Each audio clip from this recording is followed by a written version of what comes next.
Good morning students. BST में chapter 7 चल रहा है। पिछली क्लास में हमने देखा था विक्रय संवर्धन का महत्व। आज चर्चा करेंगे विक्रय संवर्धन की विधियां। दो पार्ट में इसको बांटा गया है। नंबर 1 उपभोक्ता संवर्धन विधियां और नंबर 2 व्यापारी संवर्धन विधियां। तो पहले देखते हैं उपभोक्ता संवर्धन विधियां कौन कौन सी हैं, किसे कहते हैं। उपभोक्ता संवर्धन विधियां प्रत्यक्ष रूप से उपभोक्ताओं से संबंधित होती हैं। ये विधियां उपभोक्ताओं को अधिकाधिक मात्रा में माल क्रय करने के लिए प्रेरित करती हैं। अब कौन कौन सी उपभोक्ता संवर्धन विधियां हैं। नंबर 1 मुफ्त नमूनों का वितरण।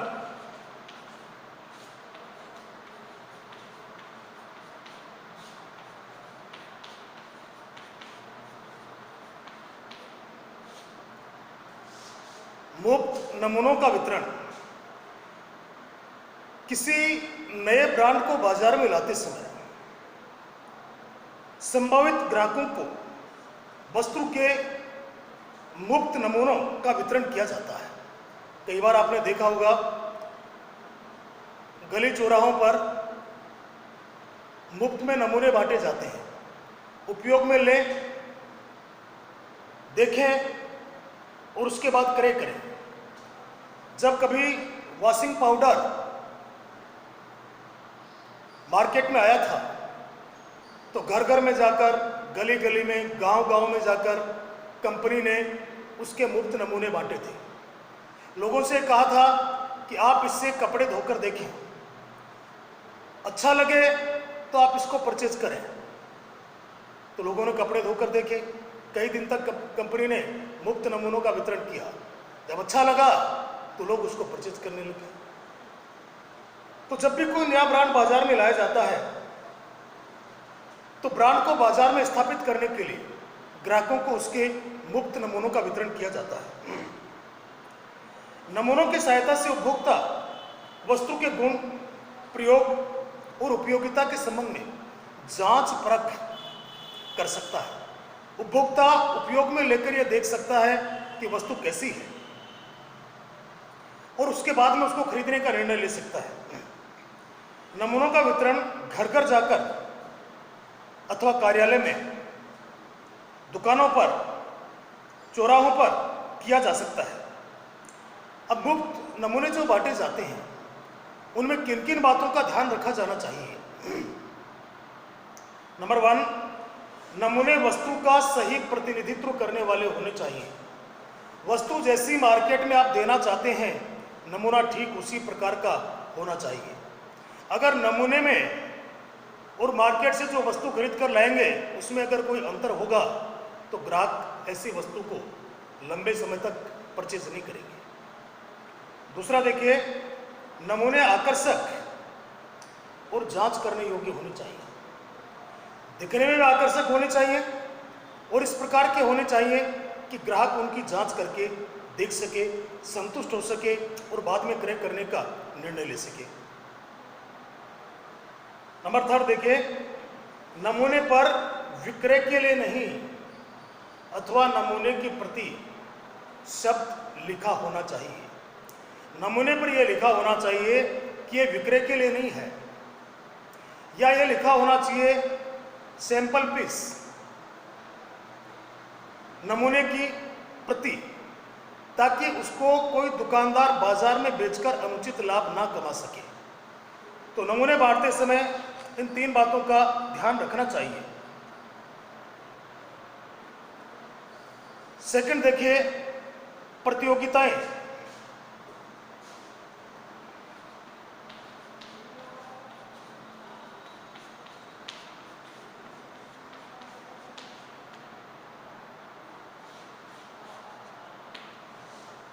प्रतियोगिताएं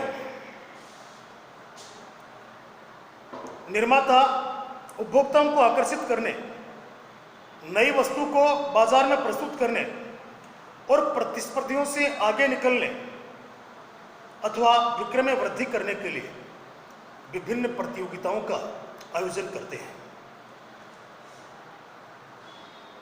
प्रतियोगिता में शामिल होने के लिए उपभोक्ता को क्रय की गई वस्तु का बिल अथवा पैकिंग 15 मिनट बाद। प्रतियोगिता में शामिल होने के लिए उपभोक्ता को क्रय की गई वस्तु का बिल अथवा पैकिंग का कोई हिस्सा संलग्न करना होता है। निर्माता जो भी प्रतियोगिता रखते हैं उस प्रतियोगिता में शामिल होने के लिए या तो वस्तु का बिल हो अथवा उसका कोई हिस्सा प्रतियोगिता में शामिल होने के लिए संलग्न करना होता है। प्रतियोगिता में विजेता ग्राहकों को नकद राशि, कंपनी का उत्पाद, विदेश घूमने या 5 सितारा होटलों में ठहरने की सुविधा दी जाती है।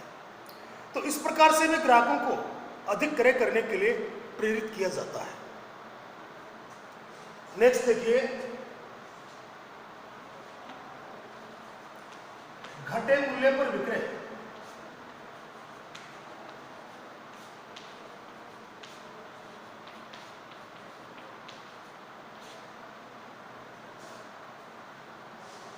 घटे मूल्य पर विक्रय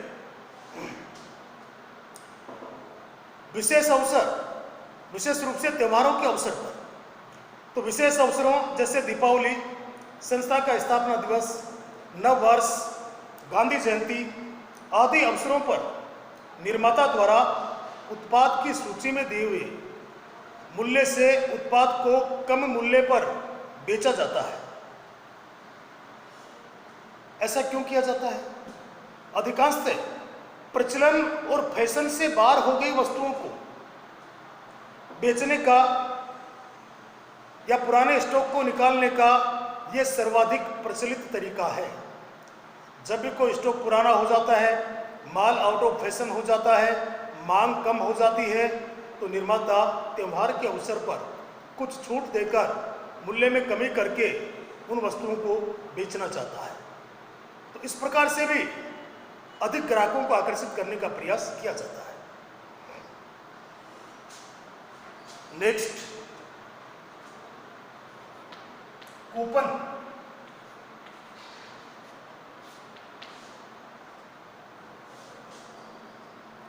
कूपन में उपभोक्ता को वस्तु खरीदने पर मूल्य में छूट दी जाती है अथवा कोई वस्तु उसके साथ में मुफ्त दी जाती है।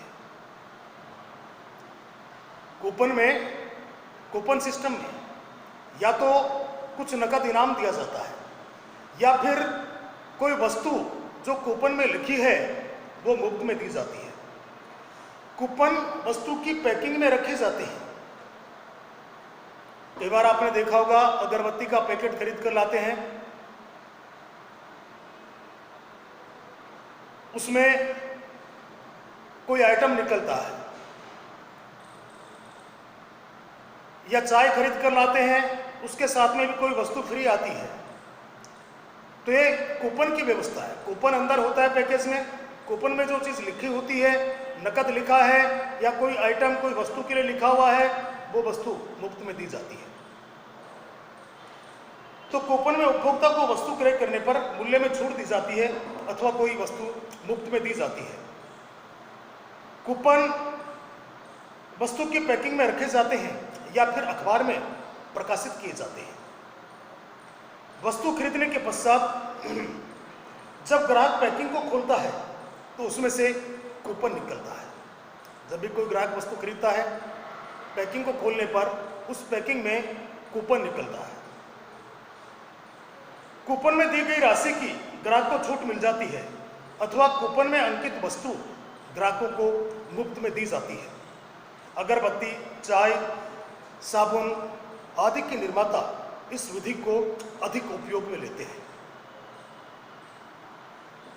नेक्स्ट देखिए, मेले एवं प्रदर्शनियां।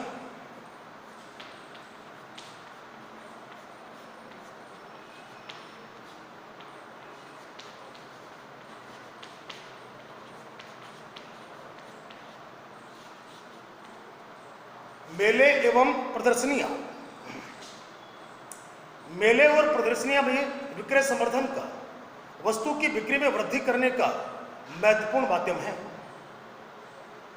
इसमें वस्तुओं को सजाकर रखा जाता है। मेले में, प्रदर्शनियों में वस्तुओं को सजाकर रखा जाता है और वस्तुओं से संबंधित साहित्य का वहां मुफ्त वितरण किया जाता है ताकि अधिक से अधिक ग्राहकों को वस्तु क्रय करने के लिए प्रेरित किया जा सके।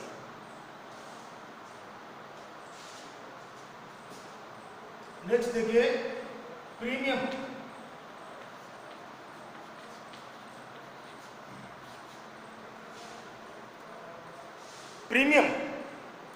प्रीमियम का अभिप्राय ग्राहक द्वारा कोई वस्तु क्रय करने पर निर्माता द्वारा कोई अतिरिक्त वस्तु प्रदान करने से है। ग्राहक द्वारा वस्तु क्रय करने पर कोई अतिरिक्त वस्तु प्रदान करने से है। जैसे टीवी के साथ डीवीडी या कोई म्यूजिक सिस्टम। एक वस्तु के साथ में कोई दूसरी वस्तु मुफ्त में देना। चावल क्रय करने पर दाल मुफ्त में देना। तो ये कुछ उदाहरण है प्रीमियम के। तो प्रीमियम का अभिप्राय ग्राहक द्वारा कोई वस्तु क्रय करने पर निर्माता द्वारा अतिरिक्त वस्तु प्रदान किए जाने से है। जैसे टूथपेस्ट के साथ में टूथब्रश, पेंसिल के साथ में रबड़, इस तरह से जो वस्तुएं दी जाती हैं ये प्रीमियम कहलाती है। जब एक वस्तु के साथ एक वस्तु फ्री आती है तो ग्राहक उस कंपनी की वस्तु क्रय करने के लिए प्रेरित होता है। प्रीमियम के कारण ग्राहक वस्तु क्रय करने के लिए प्रेरित होते हैं। नेक्स्ट देखिए, अतिरिक्त मात्रा।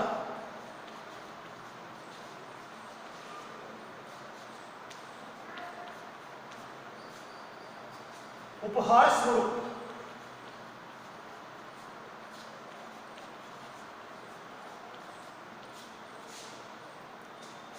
अतिरिक्त मात्रा उपहार में देना। उत्पाद की अतिरिक्त मात्रा उपहार में देने की विधि सामान्यतः सौंदर्य प्रसाधन निर्माता अधिक उपयोग में लेते हैं। इस विधि को सौंदर्य प्रसाधन निर्माता अधिक उपयोग में लेते हैं। जैसे टूथपेस्ट पर 20% अतिरिक्त देना। कई बार हम बाजार से टूथपेस्ट लेकर आते हैं, उस पर लिखा हुआ रहता है ऊपर 20% या 15% एक्स्ट्रा, यानी 20% और 15% हमारे को फ्री दी जा रही है। उसी कीमत में मूल्य वही है लेकिन एक्स्ट्रा दिया जा रहा है, तो ग्राहक इससे भी वस्तु क्रय करने के लिए प्रेरित होते हैं।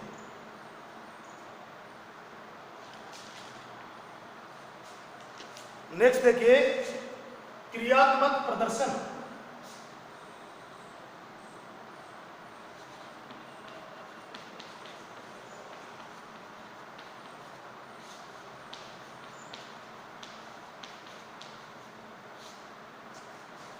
क्रियात्मक प्रदर्शन, इसमें निर्माता अपने शोरूम पर अथवा मेले प्रदर्शनियों में वस्तु को उपयोग में लेने का प्रदर्शन करते हैं। कोई भी ग्राहक वस्तु का उपयोग देख सकता है, प्रैक्टिकली उसको उपयोग में लेकर देख सकता है। अधिकांशतः तकनीकी प्रकृति की वस्तुओं को बेचने के लिए इस विधि को उपयोग में लिया जाता है। इसके द्वारा ग्राहक के संदेश को, अगर ग्राहक को कोई संदेह है, शक है, तो उसका निवारण किया जा सकता है। ग्राहक खुद भी वस्तु को उपयोग में लेकर देख सकता है, उसकी जांच कर सकता है। नेक्स्ट, विक्रयोपरांत सेवाएं।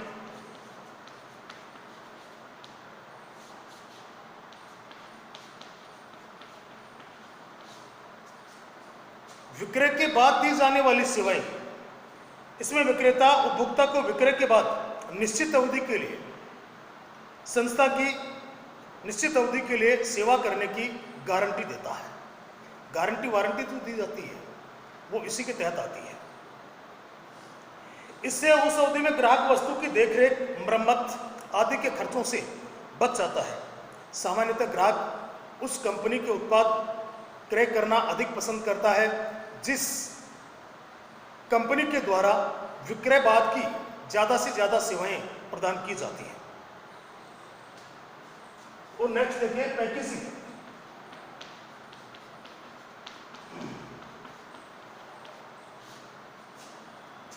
पैकेजिंग आकर्षक और सुंदर पैकेजिंग ग्राहकों को क्रय करने के लिए प्रेरित करती है। जिस वस्तु की जितनी ज़्यादा आकर्षक पैकिंग होती है, ग्राहक उस वस्तु के प्रति उतने ही ज़्यादा आकर्षित होते हैं। यह वस्तु की कीमत, ब्रांड आदि के बारे में सूचनाएं प्रदान करती है। कई वस्तुओं की अधिक बिक्री का कारण उनकी पैकेजिंग ही है। लिक्विड आइटम, दूध, घी, तेल, पानी, इन सब की बिक्री इनकी पैकेजिंग के कारण होती है। चिप्स, बाजार से हम चिप्स लेकर आते हैं, पैकेट इतना बड़ा होता है लेकिन खोलने पर उसमें से चिप्स बहुत कम निकलते हैं, बाकी क्या उसमें हवा होती है। पैकिंग इस प्रकार की होती है कि ग्राहकों को आकर्षित करती है और उस पैकिंग में वस्तु कई दिन तक खराब भी नहीं होती है। तो ये पैकेजिंग के फायदे हैं। तो जो संस्था अपनी वस्तु की जितनी अच्छी पैकिंग करती है, ग्राहक उस वस्तु को क्रय करने के लिए उतना ही ज़्यादा प्रेरित होता है। यह हुई उपभोक्ता संवर्धन विधियाँ। तो आज की क्लास में इतना ही। कल देखेंगे हम व्यापारी संवर्धन विधियों के बारे में। Okay, thanks. चैप्टर 6 के नोट्स PDF में आपको भिजवाए जा रहे हैं। ओके।